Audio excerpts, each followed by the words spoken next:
Insurance اس لیے لاگو کی گئی ہے کہ بعض اوقات ایسے لوگ ہیں جو بیچارے فوت ہو جاتے ہیں، ان کو کوئی سنبھالنے والا نہیں ہوتا، تو کیا کریں؟ تو مجبوری میں انشورنس جائز ہے۔ حالت احرام میں سرف پاؤڈر سے کپڑے دھوئے ہیں، کوئی حرج نہیں۔ فرض نماز میں اگر شوہر امام بنے تو ٹھیک ہے، بیوی دائیں کھڑے ہو کے نماز پڑھ سکتی ہے۔ شادی کو 7 سال ہو گئے، میڈیکل علاج صحیح ہے، اللہ پاک آپ کو صحیح طریقے سے اولاد نصیب فرمائے۔ ایک آدمی نے بیوی کو غصے میں 2 منٹ کے اندر کہا گھر سے نکلو ورنہ طلاق ہو جائے گی۔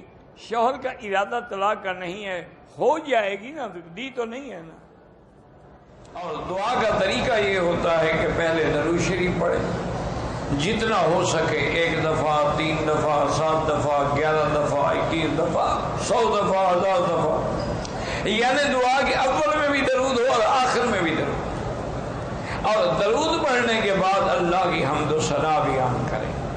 جیسے کہ اور نہ آئے تو سورۃ فاتحہ پڑھ لی، اس سے بڑی دعا اور اس سے بڑی حمد و ثنا کیا ہوتی ہے؟ اور پھر اللہ کو اللہ کے ناموں کے ساتھ پکاریں گے، یا اللہ یا اللہ یا اللہ یا رحمان یا رحیم یا حی یا قیوم یا ذی الجلال والاکرام، اللہ کے ناموں کے ساتھ پکاریں، اور اس کے بعد وہ دعائیں جو حضور نے بتائیں یا پھر اپنی زبان میں جو مرضی آئے اللہ سے مانگیں، لیکن کسی کی انسان کی بربادی اور ہلاکت کی دعا نہ مانگیں، اور کسی رشتہ داروں کو لڑانے کی اور قطع رحم کی دعا نہ مانگیں، اور کسی حرام کو ملنے کی دعا نہ مانگیں، اور تو وہ دعائیں جو ہیں ہر حال میں اللہ تبارک و تعالی قبول فرماتے ہیں۔ روزے کی حالت میں اگر انجیکشن لگانا پڑے لگا سکتے ہیں۔ میرا بیٹا نشہ کرتا ہے، اللہ اس کو اس عذاب سے بچائے۔